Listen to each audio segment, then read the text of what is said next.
गया था, हल्दी लगी ना पिटकरी रंग चौका था, तुम्हारा क्या लग गया था? 500 रुपए का खा के आए, 100 रुपए का लिफाफा दे के आए और फिर कह रहे हो कि पनीर ठीक नहीं था।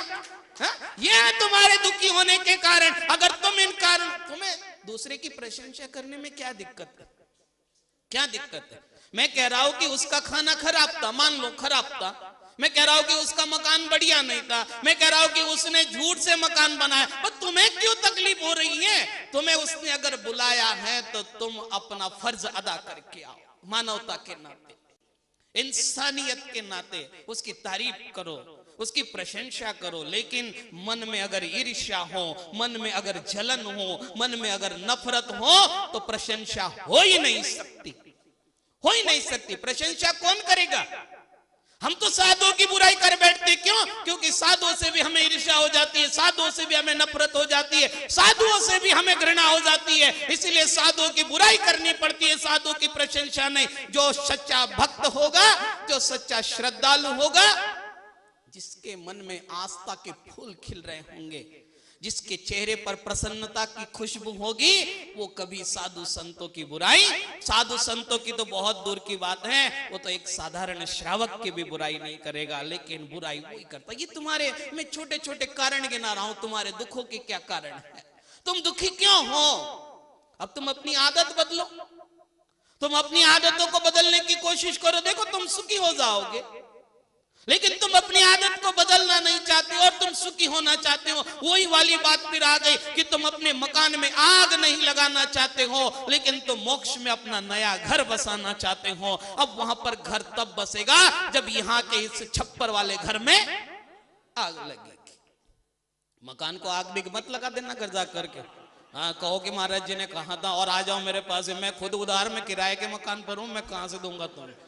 मेरा ही नहीं भरोसा कि मैं कितने दिन रहूंगा, कोई मुझे कितने दिन रखेगा। लेकिन आग मत लगाना। आग अगर लगाना है तो क्रोध, मान, माया, लोभ में आग लगाना। जो तुम्हारे शरीर रूपी मकान के भीतर जो ये आग जल रही है, इस आग में आग लगाना, इस कूड़े के ढेर में आग लगाना। अगर सुखी होना चाहते हो तो, अगर सुख पाना चाहते हो तो मैं आपसे यही कहना चाहता हूं कि 3 लोक में अनंत जीव हैं, 3 लोक में अनंत जीव हैं, और वो अनंत के अनंत जीव, अनंत जीव सुखी होना चाहते हैं, सारे सुखी होना चाहते हैं। उसमें आप लोग भी हैं, उसमें मैं भी हूं, उसमें सारी दुनिया है।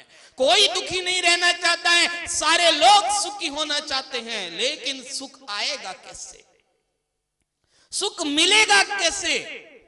सुख कहां मिलेगा? बाजारों में तो मिलता नहीं।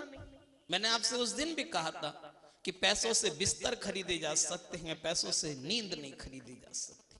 पैसों से सामान खरीदा जा सकता है, पैसों से सुख नहीं खरीदा जा सकता है। सामान खरीदो, जितना चाहे खरीद सकते हो। कहां मिलेगा वो सुख? वो सुख तुम्हारे पास, वो सुख तुम्हारे भीतर है। उसे बाहर की तरफ खोजने की कोशिश नहीं करनी, वो सुख तुम्हारे पास है। लेकिन सबसे बड़ी परेशानी ये है कि है अपने पास और बाहर ढूंढ रहे हैं। हम राजा हैं अपने आप में, लेकिन हम कटोरा लिए भिखारी की तरह भीख मांगते फिर रहे कि मुझे ये दे दे, मुझे वो दे दे, मुझे। हम राजा हैं, किंग हैं, किंग। हमसे बड़ा भाग्यशाली दुनिया में और कोई नहीं हो सकता। लेकिन हम रोज अपने दुर्भाग्य को रोते हैं कि मेरे पास में ये नहीं है, मेरे पास में वो नहीं है, मेरे पास में ये नहीं है। हम रोज रोते हैं अपने पर। तुमसे ज्यादा दुर्भाग्यशाली तुम्हें अगर किसी ने बनाया है तो तुमने खुद ने बनाया अपने आप को, अन्यथा तुमसे बड़ा गुड लक किसी के पास नहीं है। जरा खुश हो, अपने बारे में चिंतावन बदलो, जो है उसमें खुश रहने की कोशिश करो। मैंने आपसे कहा था कि जो प्राप्त है, जो उपलब्ध है, वो पर्याप्त है। जो प्राप्त है वो पर्याप्त है। एक सूत्र बना लो अपने जीवन का, फिर से याद कर लो मेरे सूत्र को। जो प्राप्त है वो पर्याप्त है, जो उपलब्ध है, जो मिला हुआ है, उसमें खुश रहने की कोशिश करो। दोनों आंखें हैं, परमात्मा का जाकर के धन्यवाद करो कि तूने मेरी दोनों आंखें बहुत सुंदर बनाई। दोनों कान सुन रहे हैं, परमात्मा का धन्यवाद करो कि तूने जो दोनों कान दिए थे वो दोनों सही सलामत हैं। 2 पैर हैं, ये पैर सही सलामत है। दोनों हाथ सही सलामत है। दिमाग है, दिमाग सही बनाए रखना, परमात्मा सही सलामत बनाए रखना। प्रार्थना करो, थैंक्स करो परमात्मा की जो तूने दिया है।